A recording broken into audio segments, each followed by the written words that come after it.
Welcome to Bobby Owsinski's Inner Circle. I'm Bobby Owsinski, and this is a show all about music, music production, and the music business. My guest this week is music producer Niraj Naik, an ex-pharmacist turned influential spiritual teacher and holistic health expert. First of all, let's talk about neighboring rights. Not many artists know about this, and it's something they should. What is a neighboring right? Well, it's called that because it's a royalty that sits next to the music composition, but only in live performance. So in some countries, if someone performs your song, for instance, you get paid for it. Also, if someone broadcasts or performs your song on the radio, you also get paid. Now, not every country recognizes neighboring rights, especially the United States. If you take notice, the United States never pays a performer, an artist, for airplay. The songwriters do, however, get paid. This battle has been going on and on and on for quite some time, where the broadcasters refuse to pay and their lobbying efforts have paid off. So Congress has never actually passed a law for performers to get paid. That being said, other countries, that's not the case. And in terms of neighboring rights, in 1961, all the countries got together in Rome and agreed to compensate performers that didn't formally agree to have their material broadcast. The U.S. didn't attend because, of course, they didn't need to from the standpoint that they don't do that anyway. So as a result, the United States doesn't pay out for neighboring rights and therefore doesn't collect them either. That means that artists are missing out on a whole new royalty stream that they may not be aware of. So in other words, if your song is played on the radio in Germany, you have the German PRO collect the money as a songwriter, but as an artist, you're entitled to some money as well. This is a pretty big business, about $2.6 billion last year, and the estimate is that there's tens of millions of dollars that are falling through the cracks. So if you think that's you, and you might be owed some money, there is something that you can do. Go to the Independent Alliance for Artists' Rights. This is iafar.co.uk. Now, this organization does not collect money, but it does offer guidance and advice. One of the problems is that this isn't too transparent, even if you're an artist in countries that do observe neighboring rights, for instance, Germany or the UK. Usually what you'll get is a lump sum from the collecting agency, and it doesn't really tell you much about where it's coming from. So the IAFAR is trying their best to get this all changed and to get people paid out. So check that out if you think you're owed money, because chances are you are.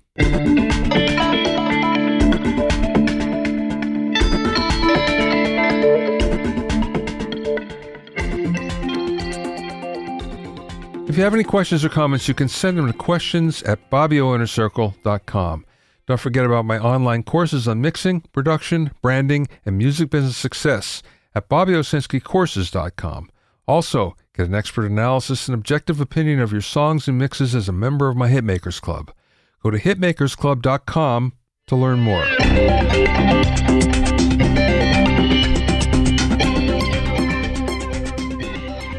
Now, here's something that's interesting. Gibson has come up with a new aging technology to age guitars so they really look like they're old. Now, of course, they've been doing this for a while. Their master at this is Tom Murphy, and Gibson just created a special lab for him, the Murphy Lab, in the Gibson custom shop. But he's come up with a new technology to do that. And although we don't know too many details, we've seen some examples, but we don't know the cost yet. One of the problems is that people are worrying about fake 59 and 60 Les Pauls that might be worth a few $1,000s, but yet are selling for hundreds of thousands. This is actually happening today anyway, because fake 59, 58, 60 Les Pauls, those are the 3 years that are considered the best for that vintage. It's very difficult to tell if they're real or not. So you might say, well, wait a second, what about serial numbers? Why can't you check the serial number against the shipping ledger to find out if it's real or not? Well, here's the problem. That shipping ledger is missing for just those dates of 50s guitars. For some reason, they could never find it. Gibson is actually offering $59,000 as a reward for coming up with that shipping ledger. So in the meantime, they're wondering what might happen. Now, just as a comparison, Fender does the same thing as well. But Fender has 6 different levels of aging.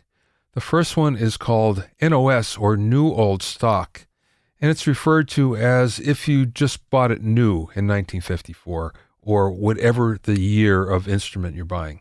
The next level is called Closet Classic, which means kept in a case for most of its life, perhaps even forgotten. Then the next one is called Deluxe Closet Classic, or Owned with Pride. Next one is Journeyman Relic, and that means used but not abused. Then there's the Relic. There and back and still here today. Doesn't really tell you much. And then finally, they have the last level called Heavy Relic, hard-fought wear and tear. So both these companies are trying really hard to replicate what they did back in the day, back in the 50s and 60s. The only problem is you might get the look, but you might not get the sound.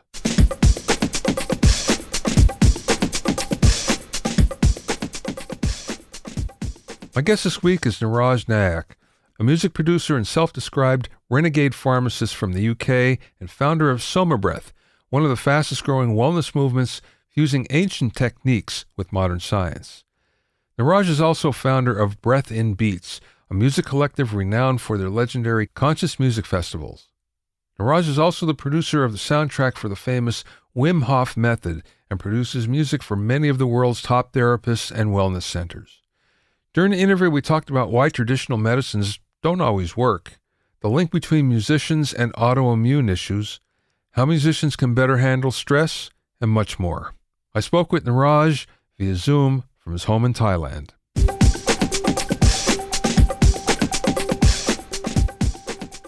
I know you started your professional life in the music business, so let's go there. I actually got into the music industry by running my own events. So back in the day, there wasn't really any kind of organized. This is like 1997. It wasn't so organized to get gigs and things as a DJ. I was more into DJing. And in the new genres of music, it was always better to put your own events on. And I ended up actually putting on an event that lasted like 3 years, like 2,000 people every month. It was an amazing event. But I was also doing my degree as a pharmacist at the same time. And at one point I had to kind of make a choice. Also, the underground music scene is kind of a murky world. It's not for the faint-hearted. And so I ended up basically losing everything and ended up being a pharmacist for a few years. And I kind of suppressed actually the music side of me for a while. Pharmacy kills all creativity, man. Getting a job like that, it's really hard to get back into the flow. I still made a few things on the side, and what happened was I met Safta Jaffrey, who actually was Muse's manager. Him and John Leckie produced a lot of amazing bands in the UK, and he really loved the music that I had made that was more kind of on this meditative vibe, and he just really loved it. And for a while, he was like acting like my manager, but we became quite good friends, and I got to know him quite well. And he pretty much gave me the ins and outs of the music industry and how cutthroat it is, and the fact that a lot of people had sold themselves out, and it was so hard to, as an independent artist, to actually even monetize what you're doing, because Spotify had come in and it literally rocked the entire music industry, and a lot of artists are struggling to even earn income anymore. And the cost of taking a band on tour itself was like so prohibitive, so a lot of labels weren't invested. So he actually wanted to get out of the music industry. He didn't really encourage me to be a part of it, and I would always be ranting to him about what was going on in pharmacy, in terms of I just saw it, the whole thing, for what it was. You could see how it works as a business pretty clearly when you start working there. And I think that's the thing with artists. We see the stuff that other people might just kind of turn a blind eye to. We're more aware of what's really going on. I think we see into things a bit more deeper. And I just saw like the corruption in the healthcare industry. And I'd constantly be ranting at him. And he said, look, why don't you do something in this? Like he was always like somebody who's very mission oriented. Like, all the bands he signed had strong messages and, they were all stood for something. So anyway, long story short, I got promoted. I did a few things. I ended up I was really good at getting people off the medications in the pharmacy, but the pharmacists don't like that kind of thing. But that got me promoted in the end. Long story short, I got promoted to the head office of one of the biggest corporations in the UK. And I was going to come out with this project that could have helped millions of people with their health by giving them like essential information on their diets and things like that. And it got quite into it, 6 months into it. And basically the entire project got shelved. It was probably too controversial. And I got really disillusioned. And that was it. That's when I got hit with like a lightning bolt and ended up basically housebound for a year with an autoimmune disease. And I was ready to end it all, literally. But basically what happened was I started to discover this type of meditation music that is really good for changing state of your brainwave entrainment music. And I was really into it. And I've actually found my passion again for making music. So I started to make this therapeutic music, and I started to combine it with my breathing techniques that I'd learned from my Swami, who was helping me cure myself from this illness because nothing was working. The drugs weren't working. The doctors basically said you're going to have to have your colon removed.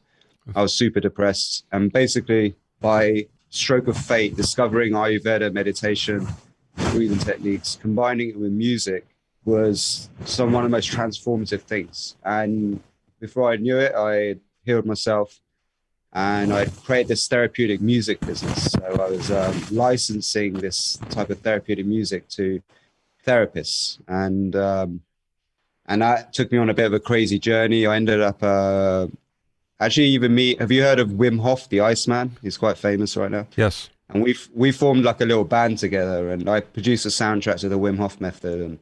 And yeah, for a while we did a few things together, but then I went really deep into my own school of breath and my pranayama techniques and the system I use to heal myself. And now that's turned into this global community. We've got like almost 1,000 instructors around the world. It's growing super fast, especially during this time right now.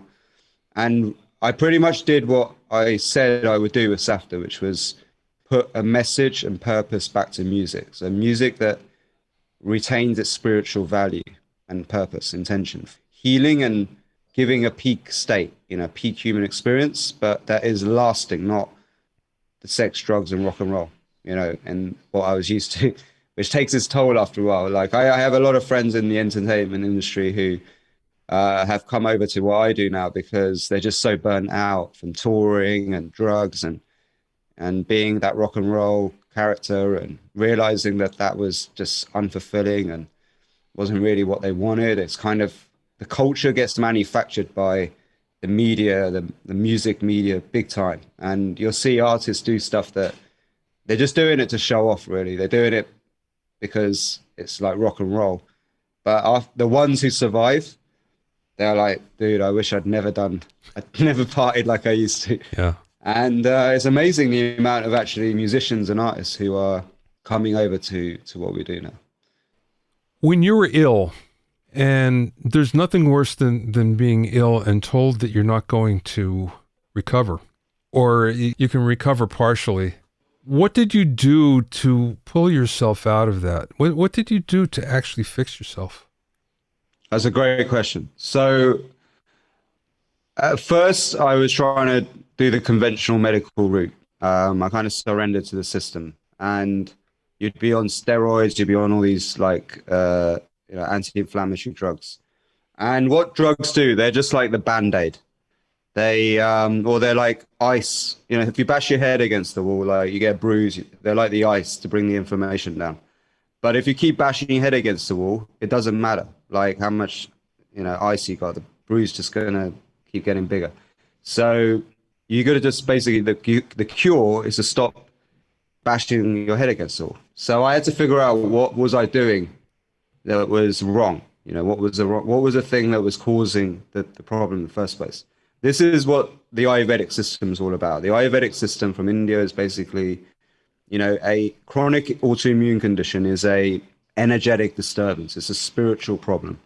So you've gone off balance somewhere, and you have these different energy types: Vata, Pitta, Kapha, 3 different doshas.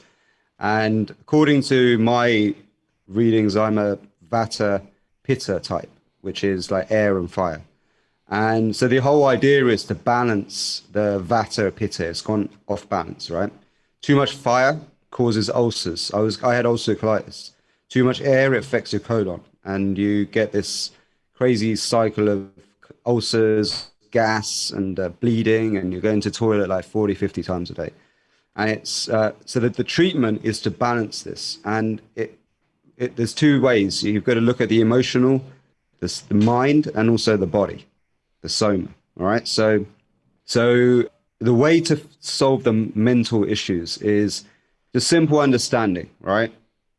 Most people hold on to a disease for a reason. Disease is often of the character or personality. And what is your personality? Your personality is all of the conditioning that happened first 7 years of your life, and then going to school, interacting with teachers, parents, the media. And in the end, you create a reality tunnel. And that reality tunnel becomes like a predictive, like kind of timeline of life events. Like humans are very predictable, and you can kind of see how somebody's going to evolve, right, by their upbringing. And I like literally was sucked into a career that I didn't want to do. And my passion was music. You know, creativity is my passion. So I was very frustrated. My personality was angry, frustrated, full of hate, and kind of vengeful. I wanted to take down the pharmaceutical industry. You know, I had all of these like traits of a rebel who's angry and frustrated. And when you hold on to fire, so what Buddha says is that the only person getting burned is yourself, right? You know, if you hold on to anger, it's like fire. And actually, that's exactly what it is. So when you are full of like an emotion like anger, and maybe you suppress it, you don't resolve it, what happens is that you have this inner fight and flight response that is just switched on all the time. And this causes you to basically produce a lot of adrenaline. It causes vasoconstriction, tension. It disrupts the entire metabolic processes of your body. And in the end, it will attack wherever's weakest. And actually, our cells came together for a reason, right? Like if you imagine back in the day, we were all unicellular organisms and bacteria and you know, things like that. So they would constantly be fighting with each other for territory and space. And then one day they came together on the foundations of love, connection, trust, and cooperation rather than competition. And they formed a multicellular organism. So actually, every single cell in our body has evolved from this idea of coming together to create something more superior than on its own, individual. That's why we're a plethora, you know, we have so many different microbial cells, 3 times more bacterial cells, it's gut microbiome, and it all works in harmony with each other. But according to the Vedic system, these negative these emotions that are supposed to teach us something, if you don't learn the lesson, if you don't do something about it, eventually what happens is it causes this disturbance in this whole like harmony, homeostasis of your entire living system. And that's when disease kicks in. So that's exactly what happened to me. So I had to make peace with my situation. I had to make peace with my perception of reality, of life events, and even the past. So a lot of forgiveness had to be done, a lot of forgiveness for myself. And also I had to change the perception of that career that I got sucked into.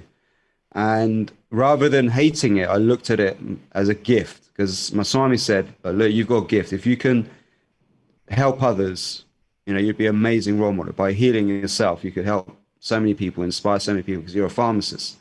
So I used that as to my favor. And actually, the psychological stuff really got resolved very quickly just by just changing perception. But the breathing techniques, what they do is they start to strengthen your nervous system and bring about this energetic balance, harmony in your body.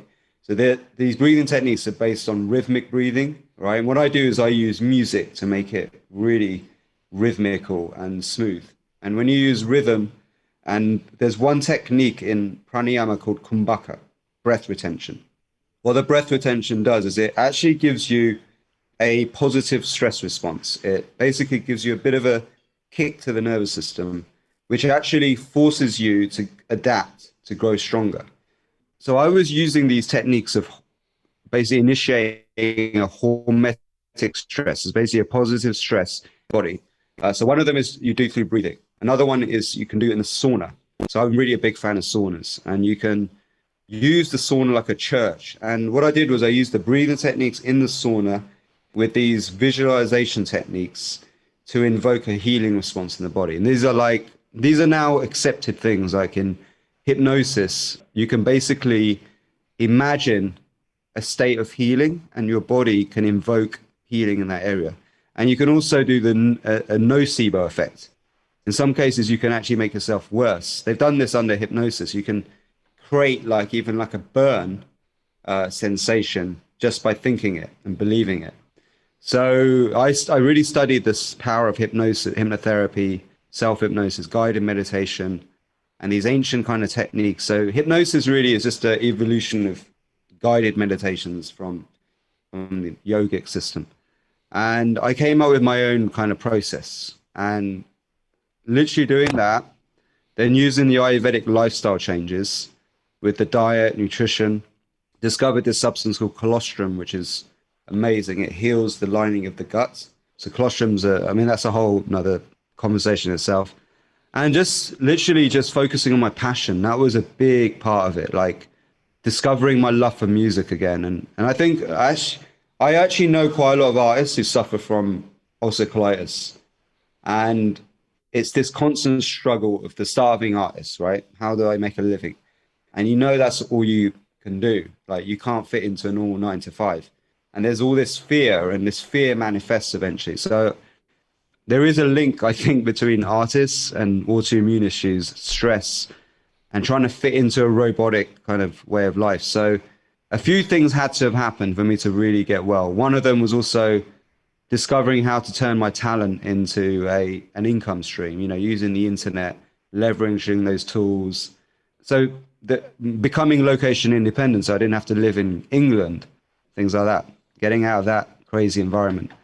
So yeah, that's pretty much in a nutshell. But what we've created is this Soma Breath school, which has that system in there, and also how to use it for different purposes, not just for healing. I want to get there in a second, but first of all, what you just said is very interesting because I've gone through that myself. I was a touring musician until I was 40 or so, and I had off and on ulcers. Oh, interesting. The best day of my life was the day I decided to give that up. Touring? Yeah, I was on a horrible tour with someone who was relatively famous, and it was just so horrible that at the end it was like, I can't do this anymore. And the weight went off of my shoulders, and I never felt better. And things have just gotten better since then as a result. Amazing. You followed your heart. I guess that's what happened. I'll tell you what really did happen is I stopped following what I thought I should be following. There's something that we tell ourselves that we should be doing, and we identify with a certain lifestyle, shall we say. I thought I identified with that, but I really didn't when it was all said and done. I appreciate what you're saying, yeah. That's exactly what happened to me, yeah. Fully. Let's talk about Soma Breath. Sure. So Soma Breath is actually, I kind of got into it by accident. So for a while I was, I had this therapeutic music business. So I was making the music for therapists, and I had no intention of being a breathwork facilitator. But what happened was I basically started to put the music to the breath, like, and really focus on this one technique called Mbaka, which can take you into, well, rhythmic breathing and breath retention into profound altered states of consciousness. So, and you know, spending time with Wim as well, I got a lot of belief like into the breath, because breath. The thing with breath is it was not very well understood at how important it is. Wim Hof came along and he woke the whole world up to the power of it. And but I knew it was extremely important when I was healing myself. It was a big part of that, but it wasn't something that was easy to talk about.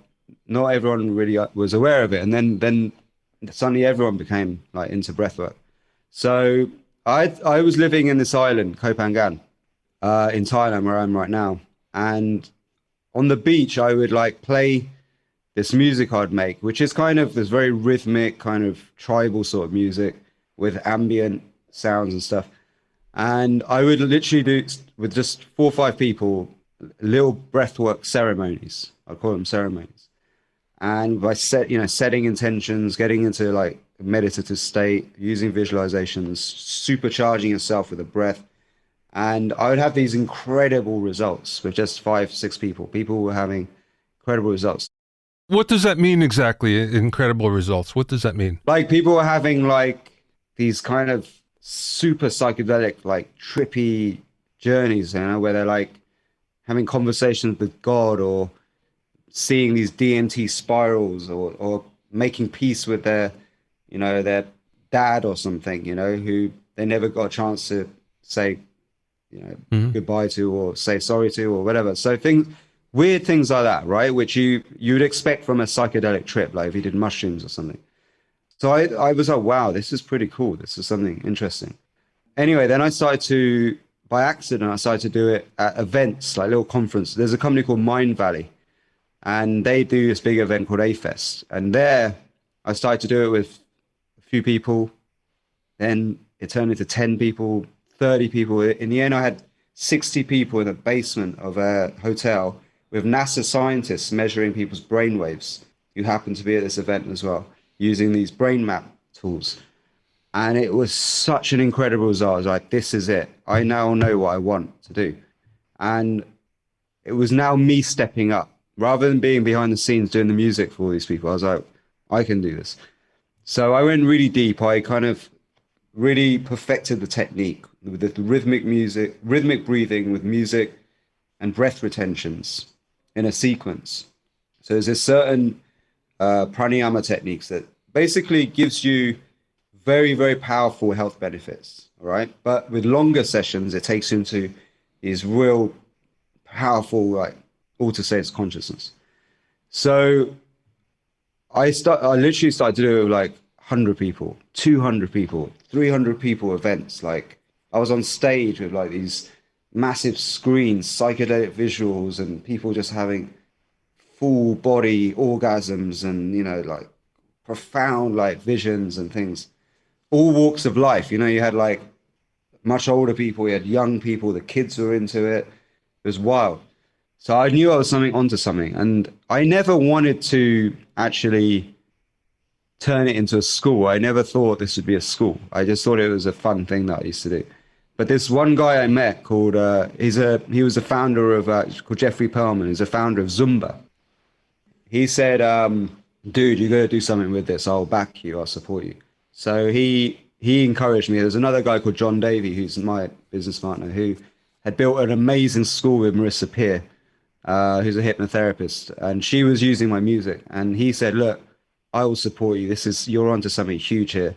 So all these people kept saying, like, you got to do something with this. So I was like, all right. And then eventually I made a training. And actually a lot of people would come up to me and say, how do I learn to do what you just did on stage? And I never thought about it, but then I ended up making a certification on how to do this basically these ceremonies, these events, these workshops. And literally in 2 years, less than 2 years, I'd say, we've had almost 1,000 instructors around the world. And what I've done is I've improved the training. So I've made it more holistic. So first it starts off with the breath, then it moves into all of the things that I learned through Ayurveda and somatic healing techniques. And now it's turned into a really good, like powerful school around holistic health. You know, I want to go back to the pharmacist part of you for a second. Yeah. So you've seen things on both sides. You've seen it on the spiritual side and on the traditional side.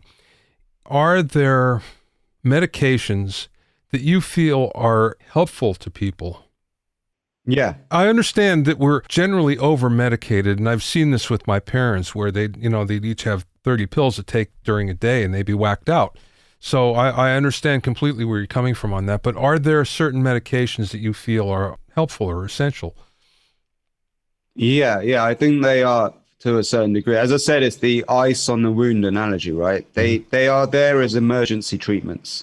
So if you literally, they're amazing. Doctors are amazing at saving your life. So you have a car crash and you need an operation, or you have a heart attack, or stuff like that. They're brilliant at emergencies. It's when we get to using drugs for chronic issues that we have a problem. Because, as I said, the cause is not something you can fix chemically.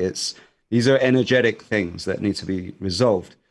So medications aren't intelligent like that. That's why you end up with like 30, 40 pills. If drugs are intelligent, you wouldn't need 30 pills. You just take one and it fix all your problems. But they're not. They're just chemicals. So medicine is good to a point. And where we come in with what we do in Soma Breath is, so what I believe is we all have an inner pharmacy, okay? And I'll tell you a bit about that story so you understand the context and why I believe we have an inner pharmacy. So thousands and thousands of years ago, there was this legend of Soma, all right? And the Rig Veda is where this was told, is the world's most ancient religious manuscript. No one actually knows its true age. But in there, what it talks about is this time when the rishis, the ancient people, were addicted to this substance called Soma. And this substance, Soma, would give them immortality. It would give them everlasting health. It would give them divine connection. So basically, it was like a miracle substance. And what happened was the Soma runs out. So if everyone's addicted to it and dependent on it for their longevity. So they were like, shit, we got to figure out a way to make this internally. So they go inward to discover how to create the Soma within. And that led to the invention of Tantra. Tantra basically is all the how-to of how to tap into the body, to tap into this inner pharmacy. So imagine we create all of the substances that exist in nature already, but there are methods to unlock it. So just like imagine your mind is an operating system, there is a code that your mind operates from, which unlocks its own ability to make certain chemicals, hormones, substances, right? Which lead to results. So the breath actually happens to be the foundation, the core. And we've been told that we have no ability to tap into autonomic nervous system by the scientific establishment, which is bullshit. This has been proven over and over again. Like Swami Rama first in the 70s, Wim Hof's done it. I showed it through healing myself. Other people have done it. Basically, with the breath is the thing that we have conscious control over, but also runs on autopilot, right? We take it for granted. So therefore, with the breath, we can tap in to the autonomic processes. These are the things like your heart rate, your immune system, digestive system, that run on autopilot, the hormonal system that triggers all this. And by breathing out, for example, longer than you breathe in, you stimulate parasympathetic. Breathing in longer than you breathe out, you stimulate sympathetic. All right. So there already you have a method to tap into both sides of the nervous system: rest and digest, and fight and flight, or adrenaline. So with different rhythms, different sequences of breath, with holding your breath, kumbhaka, we can actually modulate the hormonal system. With breath retention, we can actually train our cells to become so efficient at using oxygen, right? And here's the thing. Oxygen is the problem. I call this the oxygen paradox. A guy called Helmut Sees coined the term oxidative stress, and he says that although it's impossible to live without oxygen, it's also very difficult to live with oxygen, all right? Because of oxidative stress, it causes corrosion in the arteries, it causes inflammation and all that if you overbreathe and don't have the right balance of the gases in the system. And most of us are stressed. We overbreathe. We use up too much oxygen. It causes combustion, too much fire, internal fire, and we get stressed. But basically, the pranayama system is all about balancing that system, that gas system that we have. And the more efficient you're using oxygen, the less you need to breathe. It means your breathing rate slows right down. Okay. Now, here's why this is important. So, pranayama was created by studying animals in nature. Animals that live a very long period of time, like elephants, turtles, they have very, very slow breathing rates, 2 to 4 breaths per minute. Animals that live very fast, very short lifespans, like 1 to 2 years, are basically like rats and mice, rodents. They have very fast breathing rates. So they're not very efficient using oxygen, right? Humans have the conscious ability to control our breath. And then there's some other animals that do this. So the mice are they're called there's these naked mole rats, who are these weird rats, right? They basically live underground and they can hold their breath up to like 18 minutes. And guess what? They live 30 years, right? They live free of disease. They try to give them cancer. They don't get cancer. They're super robust creatures. And the only difference between them and rats is that they live predominantly in hypoxic conditions. Now, check this out as well. So they studying humans, like yogis go and live up in the Himalayas, right? Very low oxygen environments, high carbon dioxide. And there's a reason why they do it, because they understand this oxygen paradox, right? And the whales, for example, whales can hold their breath up to 2 hours, sorry. And they live like 200 years or more. So I think the yogis understood this problem of oxygen, and they devised the entire system to be so efficient using oxygen. They basically creates a much stronger, hardier system, right? And then you won't need to have so many pills, because your body creates its own resilience to stress. And so what we're all about is training you for oxygen efficiency. Soma Breath is really about that, and bring your overall breathing rate right down. You look at the studies on the benefits of slow breathing that have been published. Just by having very slow breathing, you have less blood pressure. You have much lower blood pressure. You have less risk of inflammatory diseases. You're happier. Your mood improves. Everything gets better, right? So why do you take all these pills? You're taking them for your mood. You're taking antidepressants for your mood. You're taking pills for your blood pressure. You're taking inflammation pills, anti-inflammatories. So you're basically taking something for everything that your body should do itself. It's like the science is saying, you don't have any control over your own system. We have to give you the control with these drugs, which is not true. So what we're about is bringing people back to their own innate intelligence, body somatic intelligence, creating harmony, becoming super efficient as oxygen. And then eventually you don't need to take the pill, but you might need them in the first place, in the first instance, just to bring inflammation down to a more safe level, because inflammation that goes out of control can actually cause more damage. The problem with it is that if you keep taking it, right, you become dependent on it. You get hooked to it, like the Soma. Rishi's getting hooked on the Soma.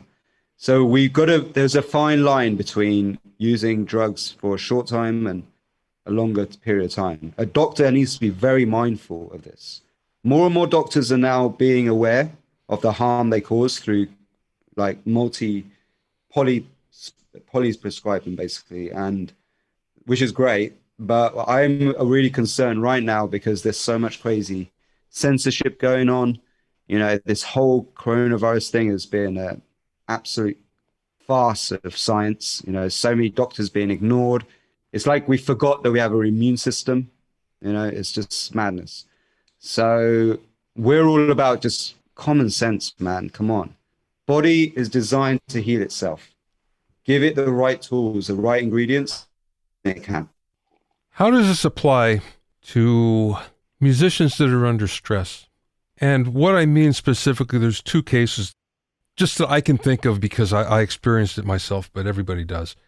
The one is being on the road, and being on the road for a long period of time where even if you don't party, it's a tough lifestyle. Yes. And you get burnt out. Yes. So how would this apply in that case? Now, there's another one which you're under stress in the studio because of clients, because of a deadline, because of, any number of things, but it's shorter term. But nonetheless, there's a stress there that you have to somehow negate, or else it begins to take its toll on you. So how would this apply?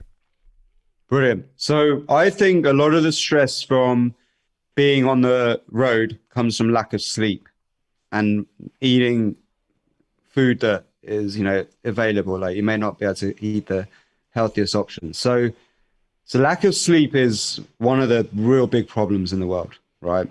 And that has to be solved. So if that is an issue, you've got to use time during the day to power nap. Power naps are super important. And actually so what I've created is like what I call like digital pills. They're basically breathing tracks with music, like sessions. Some are like 11, 12 minutes long. Some are like 20 minutes. Some are like an hour long, depending on what your intention is. And the idea is that like there's one for like sleep. So you can switch off, go off, put on your headphones, play the track, and get into very deep restful states during the day.